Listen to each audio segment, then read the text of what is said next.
Welcome back, dear aspirants. So today we will discuss here Henry IV part first, जिसका publication 1597 में माना जाता है। इसकी सेटिंग इंग्लैंड में मानी जाती है, जो कि हिस्टोरिकल ड्रामा या मिलिट्री ड्रामा भी के जेनर में ये आ जाता है। ठीक है, तो इसको अब ध्यान रखेंगे कि ये एक हिस्टोरिकल ड्रामा है जिसकी सेटिंग इंग्लैंड में मानी जाती है।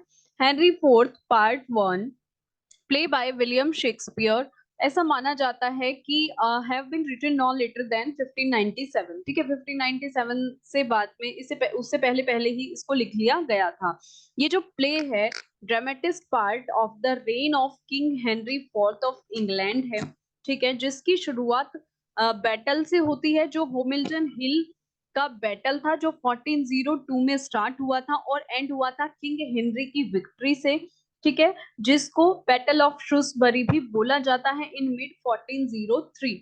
ठीक है, अगर एग्जाम के पॉइंट ऑफ व्यू से इंपॉर्टेंट हो जाता है कि कौन सा बैटल था, तो श्रूसबरी बैटल आप इसको बताएंगे। ये श्रूसबरी का बैटल था, उसी पर आधारित ये प्ले है Henry fourth one. Full title हो जाता है the history of Henry the fourth one. ये हिस्टोरिकल ड्रामा और मिलिट्री ड्रामा के जेनर में आता है। इसका जो टाइम है प्रोबेबली 1596 से 1597 के बीच लंदन में इसको लिखा गया था, और फर्स्ट पब्लिकेशन की जो डेट है वो लगभग 1597 और 98 के क्वार्टों में मानी जाती है। इनका कुछ भी शेक्सपियर का फिक्स नहीं था, है ना, कि कब पब्लिकेशन हुआ, बस उनको एज्यूम कर लिया जाता है, मान लिया जाता है, जो फैक्ट्स मिले हैं उन्हीं पर आधारित उनको मान लिया जाता है। और 1623 के फर्स्ट फोलियो में भी इसको पब्लिश कराया गया था। इसके source Raphael Holinshed the chronicles of England, Scotland and Ireland से हैं, वहां से माने जाते हैं। ठीक है, तो इनको आप ध्यान रखेंगे। कैरेक्टर्स की बात कर लेते हैं। किंग हेनरी फोर्थ, जिनको हेनरी बॉलिंगब्रुक के नाम से भी जाना जाता है। प्रिंस हेल, जो कि प्रिंस ऑफ वेल्स हैं और राज्य के उत्तराधिकारी भी हैं, जिनको हैरी और हैरी मॉनमाउथ भी बोला जाता है। लॉर्ड जॉन ऑफ लैंकेस्टर, जो कि किंग हेनरी के छोटे बेटे हैं। Earl of Westmoreland, sir Walter Blunt. Hotspur, ये मेन कैरेक्टर है। हॉटस्पुर ये सरनेम है किसका? हेनरी पर्सी का, जो कि अर्ल ऑफ नॉर्थम्बरलैंड सन है। जो नॉर्थम्बरलैंड के अर्ल है ना, उनके बेटे हैं हेनरी पर्सी, और जिनका सरनेम हॉटस्पुर है। ठीक है, लेडी पर्सी, जिनको केट के नाम से भी जाना जाता है। अर्ल ऑफ नॉर्थम्बरलैंड यानी कि हेनरी पर्सी, हॉटस्पुर के फादर। ठीक है, अर्ल ऑफ वॉर्सेस्टर, थॉमस पर्सी, जो कि हॉटस्पुर के अंकल हैं। Edmund Mortimer, earl of March है। लेडी मॉर्टिमर, जिसको वेल्श लेडी भी बोला जाता है। ओवेन ग्लैंडोवर, जो कि एक वेल्श लॉर्ड हैं, और मॉर्टिमर, जो लेडी मॉर्टिमर हैं, उनके फादर हैं। डगलस, आर्कीबल्ज और अर्ल ऑफ डगलस हैं, जो कि विरोधी होते हैं किंग हेनरी फोर्थ के इस प्ले में। ठीक है, आर्क बिशप, जिसमें रिचर्ड स्क्रूप और आर्क बिशप ऑफ यॉर्क आते हैं। अदर कैरेक्टर्स में माइनर कैरेक्टर के बारे में भी पूछा जाता है, इसलिए आपको हर एक कैरेक्टर के बारे में अच्छे से रीड करना होता है। सर माइकल, जो कि एक प्रिस्ट है और नाइट है यानी कि सेनापति है, associated with the arc bishop. Sir Richard Vernon है, जो कि एक इंग्लिश नाइट है। सर जॉन फॉलिस्टाफ, ये भी मेन कैरेक्टर हैं, जो कभी कभी कॉमिक भी इस प्ले को बना देते हैं। एक नाइट है who be friends Prince hello, जो कि प्रिंस हेल के घनिष्ठ मित्र बन जाते हैं। पॉइंट्स, जिनको एडवर्ड भी बोला जाता है, गेडवर्ड एंड नेड नामों से इन्हें पुकारा जाता है, ये भी इंपॉर्टेंट हो जाते हैं। Bardolph, Peto, Gadshill, setter for the robbers, means जो चोरी होती है उनके सेटर हैं ये। Hostess of the tavern, tavern एक ऐसी जगह जहां पर वाइन वगैरह बिकती है ना, तो शराब खाना जिसको बोलते हैं, तो वहां की हॉस्टेस है, और इनको मिस्ट्रेस क्विकली भी बोला जाता है। विंटनर, विंटनर मीन्स जो शराब खरीदने और बेचने का काम करते हैं, उनको विंटनर बोला जाता है। कीपर ऑफ द टेवर्न भी इनको बोला जाता है। फ्रांसिस एक अप्रेंटिस टैप्स्टर है। Carriers, ostlers, chamberlain, traveller, sheriff, servants, lords, attendants, messengers, soldiers, ये अदर कैरेक्टर्स में आ जाते हैं। माइनर कैरेक्टर हैं, आप इनको भी ध्यान रखेंगे, पूछ लिया जाता है। ठीक है, हेनरी फोर्थ पार्ट फर्स्ट की समरी इन शॉर्ट में देख लेते हैं, जिससे कि एक्ट वाइज समरी आपको अच्छे से समझ में आ जाए। जब जो प्रिंस हेल हैं वो अपना ज्यादातर टाइम टेवर्न्स में बिताते हैं, यानी कि शराब खाने में बिताते हैं। किंग हेनरी फोर्थ जो फॉर्मर एली हैं, एले मतलब मींस जो सहायक हैं, एले सहयोगी जो होते हैं, फॉर्मर एली हॉटस्पुर हैं, उनसे बहस कर देते हैं इस मामले में। गुस्से में जो हॉटस्पुर हैं वो गैदर्स और रिबिलियन विद्रोहियों को इकट्ठा कर लेते हैं और उनसे हाथ मिला लेते हैं। अब जो हेनरी एंड हेल हैं वो go to battle to stop him, वो लड़ाई के लिए जाते हैं उनको रोकने के लिए। हेनरी की जो आर्मी है वो युद्ध जीत जाती है और हेल रिडीम हिमसेल्फ, अपने आप को रिडीम कर लेते हैं, मीन्स जो वाइल्ड यूथ जो उन्होंने गंदी आदतें पाल रखी थी उनसे अपने आप को दूर करते हैं, अपने फादर का साथ देते हैं और हॉटस्पुर को वहां पर मार देते हैं। Act first. अब एक्ट वाइज समरी यहाँ पर हम देखेंगे, ठीक है। एक्ट वाइज समरी को पढ़ना इसीलिए इंपॉर्टेंट हो जाता है क्योंकि कैरेक्टर्स और इवेंट्स हमें तभी समझ में आएंगे जब हम एक्ट वाइज समरी वहां पर रीड करेंगे। So let's begin. Following the events, Shakespeare का जो प्ले था ना रिचर्ड सेकेंड, उसके इवेंट्स को फॉलो करते हुए हेनरी बॉलिंगब्रोक जो थे उनके राज्य को किंग हेनरी फोर्थ इंग्लैंड ने आगे बढ़ाया, ठीक है। उन्हें वो सक्सेसर थे उनके, ठीक है। अब यहाँ पर वो जैसे ही गद्दी पर बैठते हैं, इस एक्सेशन के थ्रू मीन्स जब उनको राज्य पर बिठाया गया, ही वॉज पार्शली इम्प्लीकेटेड, उन्हें जेल में डाल दिया गया। अपने कजन जो उनके कजन रिचर्ड सेकंड थे ना, उनको फंसाया गया कि उन्होंने रिचर्ड सेकंड की हत्या की है। अब जो रिचर्ड सेकंड की डेथ का पश्चाताप करने के लिए जो हेनरी फोर्थ थे, उन्होंने यरूशलेम में धर्म युद्ध छेड़ दिया, है ना। डिसलॉयल्टी और सिविल अनरेस्ट मीन्स अपने आप को उन्होंने वहां पर साबित कर दिया जो उन पर इल्जाम लगे थे डिसलॉयल्टी का।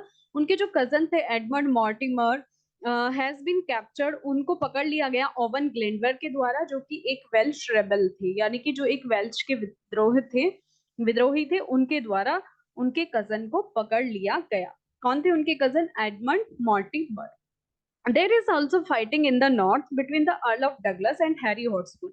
अब ये जो लड़ाई थी ये दो लोगों के बीच थी, अर्ल ऑफ डगलस और हैरी हॉटस्पुर के बीच, ठीक है। द वारलाइक सन जो कि हेनरी का फॉर्मर एलिस था, है ना, और वारलाइक सन था, ठीक है। इसको आप ध्यान रखेंगे, फॉर्मर एलिस मतलब पुराना सहयोगी। King Henry regrets, king Henry बहुत ज्यादा परेशान थे अपने बड़े बेटे हेनरी से, जिनको प्रिंस हेल के नाम से भी जाना जाता था। क्यों थे वो परेशान? क्योंकि वो अपना ज्यादातर टाइम टेवर्न्स ऑफ लंदन में बिताते थे, मतलब शराब खानों में बिताते थे, with vagabonds and never do wells, और कभी भी अच्छे काम नहीं करते थे, गरीबों के साथ, आवारा लोगों के साथ ही वो अपना टाइम स्पेंड करते थे। किंग की डिमांड थी हॉटस्पुर से, हॉटस्पुर को जब वो उनके सहयोगी थे तो वो उनसे हेल्प मांग रहे थे वेल्श अगेंस्ट द वेल्श, जो वेल्श था उसके अगेंस्ट। लेकिन जो हॉटस्पुर है उन्हें फील हुआ कि जो राजा है वो अपने आप में सक्षम नहीं है to Hotspur family for helping him in the past, ठीक है।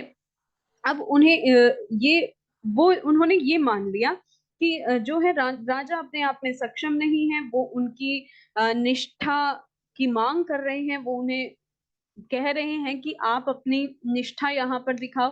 तो इस बात को लेकर एक्ट सेकंड में वो वहां पर विद्रोह कर देते हैं। कौन? हॉटस्पर, ठीक है। अब एक्ट सेकंड की बात आती है, इसमें जो प्रिंस हैल हैं एट द बोअर्स हेड टेवर्न, वो उस शराब खाने में है। कहाँ पर है वो शराब खाना? बोअर्स हेड टेवर्न में। वो अपने फ्रेंड और जो बूढ़े फाल स्टाफ हैं उनके साथ मजाक कर रहे होते हैं, ठीक है। Falstaff seeks to get money. अब फाल स्टाफ का जो कैरेक्टर है वो किसी भी तरह से अपने आप को मीन्स शराब पीने की आदतों के लिए किसी भी तरह से वो पैसे कमाना चाहता है, और इस पैसे कमाने के चक्कर में वो जो ट्रेवलर्स होते हैं, ग्रुप ऑफ ट्रेवलर्स, उनको लूट लेते हैं, ठीक है। और किसके साथ करते हैं ये काम? वारडोल्फ और नीम, जो कि उनके फ्रेंड होते हैं, ठीक है। उसी समय वहां पर जो है अपने आप को डिस्गाइज करके, यानी कि अपना वेश चेंज करके प्रिंस हेल आते हैं अपने दोस्त पाइन के साथ, और फाल स्टाफ पर हमला बोल देते हैं, और जो भी गोल्ड वगैरह उन्होंने लूटा होता है वो खुद उसे अपने साथ रख लेते हैं। फिर टैवर्न में वापस आते हैं, ठीक है। किसको लेकर? फाल स्टाफ को लेकर। हमला कर दिया था, उनको बंदी बनाकर फाल स्टाफ को ले आते हैं अपने साथ। अब यहाँ पर वो फाल स्टाफ के सामने उस ट्रिक का राज खोल देते हैं कि हम ही थे जिन्होंने तुम पर हमला किया था और तुम्हारा सोना लूटा था। ठीक है, तो यहाँ पर एक कॉमिक सीन भी इस तरह से आ जाता है।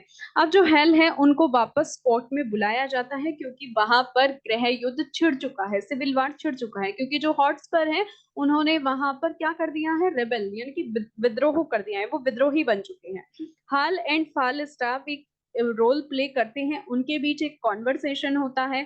ठीक है, the stern king Henry and wayward hello.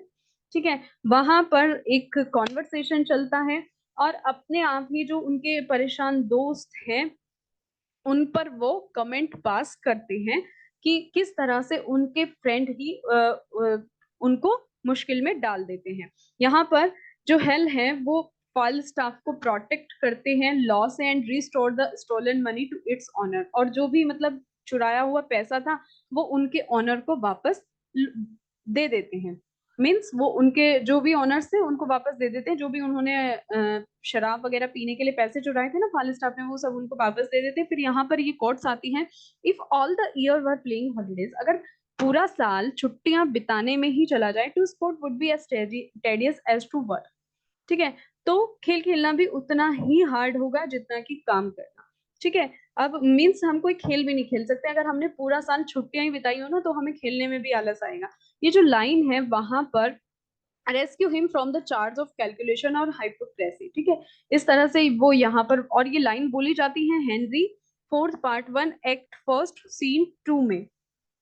Okay, act third की बात करते हैं। अब यहाँ पर जो सिविल वार है वो बहुत ज्यादा सीरियस हो जाता है। हॉट्स पर अपने फादर के साथ जो किंग हेनरी फोर्थ हैं उनके एनिमी के साथ गठबंधन बना लेते हैं, और ये सभी क्यों बनाते हैं गठबंधन, क्योंकि जो हेनरी फोर्थ है उनकी जो पावर है ना उससे जेलस हो जाते हैं, इसलिए वे ये गठबंधन बना लेते हैं। हॉट्स पर अपने फादर की सेना से मिलने के लिए श्रूसबरी की ओर निकल जाते हैं। कौन सा बैटल था ये, श्रूसबरी का, ध्यान रखना श्रूसबरी का बैटल था।